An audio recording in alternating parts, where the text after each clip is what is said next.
Welcome to our channel. இன்னைக்கு நம்ம ஒரு சூப்பரான வேலையை பத்தின தகவல் தான் பார்க்க போறோம்.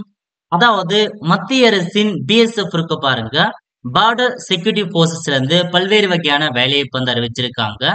5 நோட்டிபிகேஷன் கொடுத்திருக்காங்க. இப்ப இந்த வேலைக்கு யார் யாரெல்லாம் அப்ளை பண்ணலாம், இதை தேவையான எலிஜிபிலிட்டி என்ன, இதை பத்தின மொத்த இன்ஃபர்மேஷன் தான் இந்த வீடியோ பார்க்க போறோம். இந்த வீடியோ ஸ்கிப் பண்ணாம ஃபுல்லா பாருங்க. அது மட்டும் அல்ல, இந்த வீடியோ நிறைய பேருக்கு ஷேர் பண்ணுங்க. ஓகே, அதாவது பிஎஸ்எஃப் பார்டர் செக்யூரிட்டி போர்ஸ்ல இருந்து பல்வேறு வகையான வேலையை கொடுத்திருக்காங்க. ஃபர்ஸ்ட் நோட்டிபிகேஷனை பொறுத்த வரைக்கும் எஸ்எம்டி விகேஎஸ்பி இருக்கு பாருங்க, அங்கிருந்து அறிவிச்சிருக்காங்க. இந்த வேலைக்கு இந்தியாவில் இருக்க ஆண்கள் பெண்கள் 2 பேருமே நீங்க அப்ளை பண்ணலாம். ஓகே, என்னமான பதவியெல்லாம் கொடுத்திருக்காங்கன்னா குரூப் பி குரூப் சிக்கான பதவி அறிவிச்சிருக்காங்க. ஃபர்ஸ்ட் எஸ்ஐல வெஹிக்கிள் மெக்கானிக் கேட்டிருக்காங்க, 3 வேகன்சி கொடுத்திருக்காங்க. அதுக்கப்புறம் கான்ஸ்டேபிள் பார்த்தா பல்வேறு பதவிகள் கொடுத்திருக்காங்க பாருங்க. ODRP, SKD, fitter, carpenter, auto electrician, இந்த மாதிரி நிறைய கொடுத்திருக்காங்க. 34 வேகன்சி அறிவிச்சிருக்காங்க. இதான் ஃபர்ஸ்ட் நோட்டிபிகேஷனா கொடுத்திருக்காங்க. இந்த வேலைக்கு இந்தியாவில் இருக்க எல்லாருமே நீங்க அப்ளை பண்ணலாம். அப்படியே கீழே வந்தா உங்களுக்கான எலிஜிபிலிட்டி கொடுத்திருக்காங்க பாருங்க. எஸ்ஐ வெஹிக்கிள் மெக்கானிக்கான கல்வி தகுதியை பொறுத்த வரைக்கும் டிப்ளமோ அல்லது டிகிரில நீங்க ஆட்டோமொபைல் இன்ஜினியரிங் முடிச்சவங்க, மெக்கானிக்கல் இன்ஜினியரிங் முடிச்சவங்க அப்ளை பண்ணலாம்.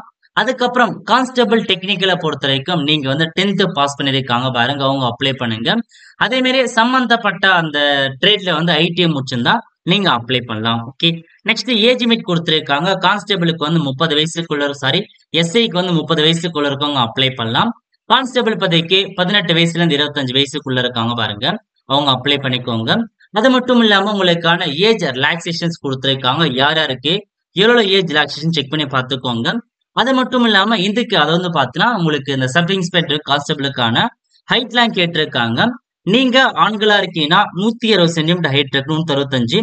பெண்களுக்கு 187. அதே மாதிரி செஸ்ட் கேட்டிருக்காங்க. வெயிட் என்னன்றதை செக் பண்ணி பார்த்துக்கோங்க. ஓகே, நெக்ஸ்ட் அப்படியே கீழே வந்தா உங்களுக்கு பார்த்தா எக்ஸாம் எப்படி இருக்க போது அதை பத்திலாம் கொடுத்துருக்காங்க பாருங்க. எக்ஸாம் பொறுத்த வரைக்கும் உங்களுக்கு ஃபர்ஸ்ட் எக்ஸாம் ரிட்டன் எக்ஸாம் வைக்கிறாங்க. அதுக்கான சிலபஸ் எல்லாம் கொடுத்துருக்காங்க பாருங்க. மொத்தமா 100 கொஸ்டின்ஸ் கேட்பாங்க. அது முடிஞ்சதுக்கு அப்புறம் உங்களுக்கு பார்த்தா அந்த பிசிக்கல் டெஸ்ட் வைப்பாங்க. அதுக்கப்புறம் பார்த்தா பேசிக்கா மெடிக்கல் டெஸ்ட் அந்த மாதிரி இருக்க போது. இதெல்லாம் முடிச்சதுக்கு அப்புறம் உங்களுக்கான ஜாப் கன்ஃபர்மேஷன் ஆயிடும். ஓகே, சோ இதான் உங்களுக்கான இன்ஸ்ட்ரக்ஷன். சோ அது மட்டும் இல்லாம இதுல முக்கியமான இன்ஃபர்மேஷன், எக்ஸாம் சென்டரை பொறுத்த வரைக்கும் தமிழ்நாட்டுல எக்ஸாம் சென்டர் கிடையாது.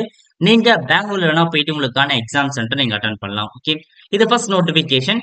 செகண்ட் என்ன கொடுத்திருக்காங்க அப்படின்னு பாத்தீங்கன்னா இதுல கொடுத்திருக்காங்க பாருங்க. அதாவது பாராமெடிக்கல் ஸ்டாஃப் கேட்டிருக்காங்க. ஃபர்ஸ்ட் எஸ்ஐ கேட்டிருக்காங்க, ஸ்டாஃப் நர்ஸ் 14 வேகன்சி கொடுத்திருக்காங்க. அதுக்கப்புறம் லேப் டெக்னீஷியன் 38 வேகன்சி கொடுத்திருக்காங்க. பிசியோதெரபிஸ்ட் 47 வேகன்சி, மொத்தமா 85 வேகன்சிஸ் கொடுத்திருக்காங்க. அப்படியே கீழே வந்தீங்கன்னா உங்களுக்கான கல்வி தகுதி கொடுத்திருப்பாங்க பாருங்க. ஸ்டாஃப் நர்ஸை பொறுத்த வரைக்கும் நீங்க டிகிரி அல்லது டிப்ளமோல ஜெனரல் நர்சிங் முடிச்சிருக்கீங்க அப்படின்னா நீங்க அப்ளை பண்ணிக்கலாம். லேப் டெக்னீஷியனுக்கு அதே மாதிரி தான், டிப்ளமோல லேப் டெக்னீஷியன் முடிச்சவங்க அப்ளை பண்ணிக்கோங்க. பிசியோதெரபிஸ்ட் பார்த்தா டிகிரி அல்லது டிப்ளமோல பிசியோதெரபி முடிச்சவங்க நீங்க அப்ளை பண்ணலாம். ஓகே, மீதி எல்லாமே ஒரே இன்ஸ்ட்ரக்ஷன் தான் கொடுத்திருக்காங்க. ஏஜ் லிமிட் எல்லாமே நீங்க செக் பண்ணி பார்த்துட்டு அப்ளை பண்றவங்க தாராளமாக அப்ளை பண்ணிக்கோங்க.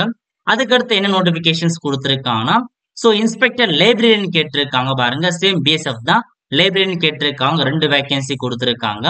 இதுக்கான கல்வி தகுதியை பொறுத்த வரைக்கும் சோ நீங்க பார்த்தா பேச்சுலர் டிகிரில லைப்ரரி சயின்ஸ் முடிச்சிருக்கீங்க அப்படின்னா நீங்க தாராளமாக அப்ளை பண்ண பாருங்க.